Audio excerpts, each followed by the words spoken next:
Mi nombre es Mariana Lilibet Antúnez García del grupo 601 y esta es mi exposición sobre los ciclos biogeoquímicos en donde explicaré los dos ciclos que son el ciclo del agua y el ciclo del azufre.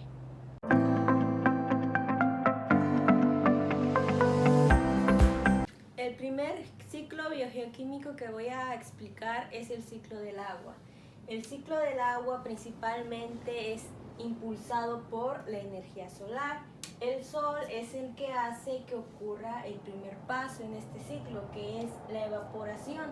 Al existir océanos, lagos, mares, el sol calienta lo suficiente para que esta agua se evapore.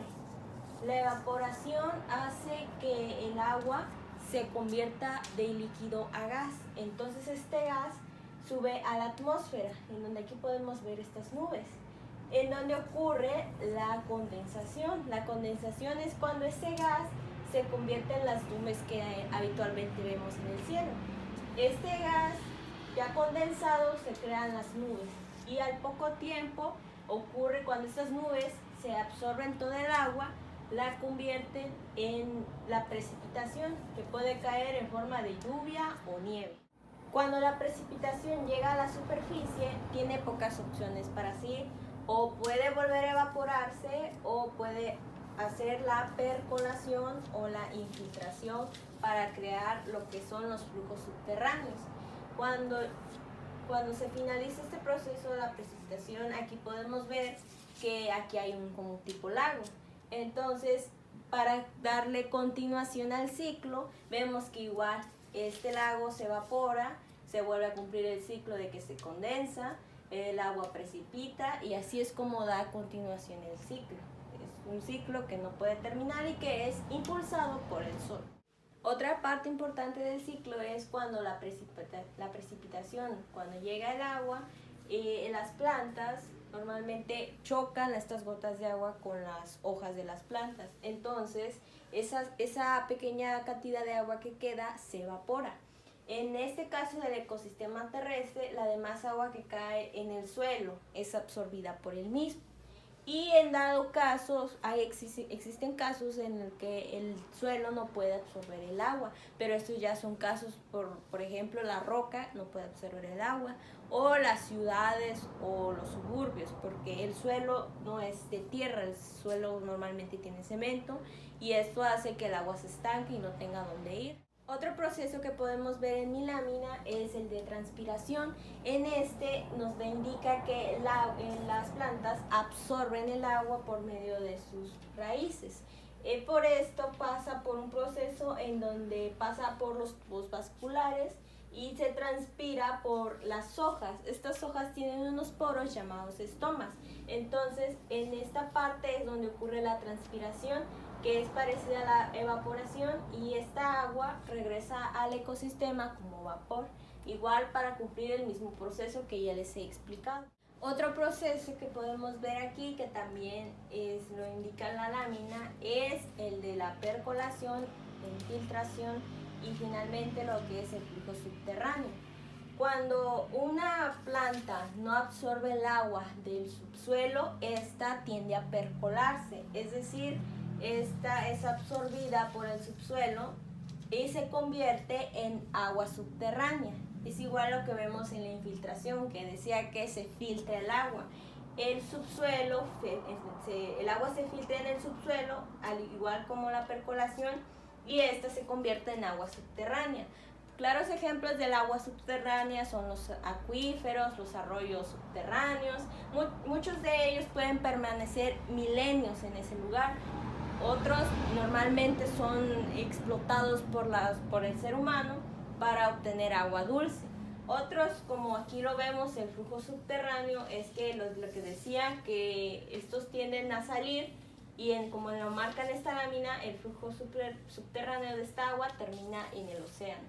Y ya, ese es el ciclo que continúa volviéndose a repetir, y esto es lo que significa el ciclo del agua.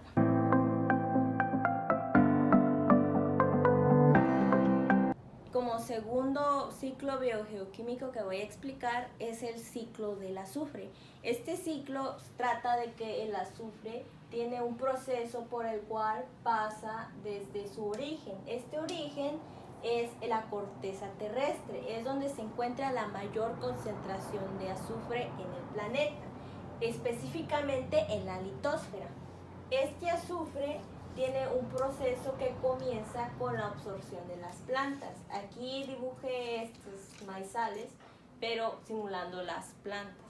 Estas plantas absorben el azufre por medio de sus raíces. En las raíces, el sulfato lo transforman en lo que vendrían siendo los aminoácidos. Estos aminoácidos tienen un lento proceso en donde finalmente se convierten en proteínas. Estas proteínas las necesitamos tanto los seres vivos como las personas, como los seres vivos que son los animales, las plantas, en fin, etc. Entonces aquí la continuación del azufre sigue con la cadena alimenticia. La cadena alimenticia nos dice que, por ejemplo, esta vaca va a comer estas plantas que ya realizaron este proceso en donde absorben el azufre y lo convierten en aminoácidos para integrarlos a las proteínas. Entonces, esta vaca al consumir las plantas obtiene lo que es las proteínas, desde ahí en donde tiene presencia el azufre. Entonces, igual no solo las vacas, todos los seres vivos herbívoros que consumen plantas. Igualmente los carnívoros que consumen a los herbívoros y así obtienen las proteínas. Y también, finalmente, pasamos a lo que es la muerte de estos. Los organismos descomponedores, como son los hongos, las bacterias, descomponen la materia orgánica y hacen que ésta regresen a los aminoácidos ricos en azufre. Lo que vemos que convierten las plantas, también los organismos descomponedores recuperan estos aminoácidos para que regresen a la corteza terrestre, en este caso la Tierra. Entonces aquí ocurre un proceso donde el sulfuro de hidrógeno se oxida, dando lugar a que estos sulfatos regresen nuevamente a la corteza. Y así es como continúa este ciclo dentro de los seres vivos y dentro de su cadena alimenticia. Otra parte también importante que tiene el ciclo del azufre es que también puede existir en la atmósfera. No es muy común, pero sí puede suceder. Ponemos un ejemplo de este volcán que podremos ver en esta lámina. Este es un volcán. Entonces, este volcán, por medio de sus erupciones, suelta algo llamado dióxido de azufre, que podríamos decir que es parecido al dióxido de carbono, pero no, este es de azufre. Este dióxido de azufre también se obtiene por medio de la industria. Es decir, aquí los seres humanos tienen sus fábricas, tienen su maquinaria, tienen cualquier cosa que estas empresas sueltan un gas. Este gas también contiene su dióxido de azufre. Y estas emisiones que hacen las fábricas, conjunto con las emisiones que hacen los volcanes, hace el ambiente propicio a que exista una lluvia ácida.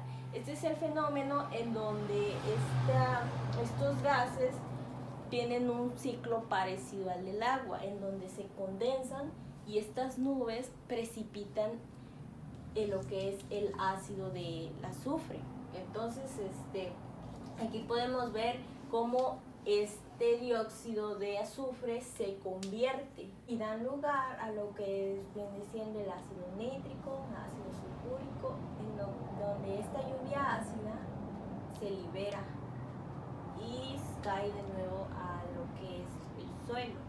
Entonces este suelo también se puede aprovechar de la lluvia ácida, donde igualmente el azufre vuelve a regresar a la tierra y se vuelve a realizar el mismo proceso.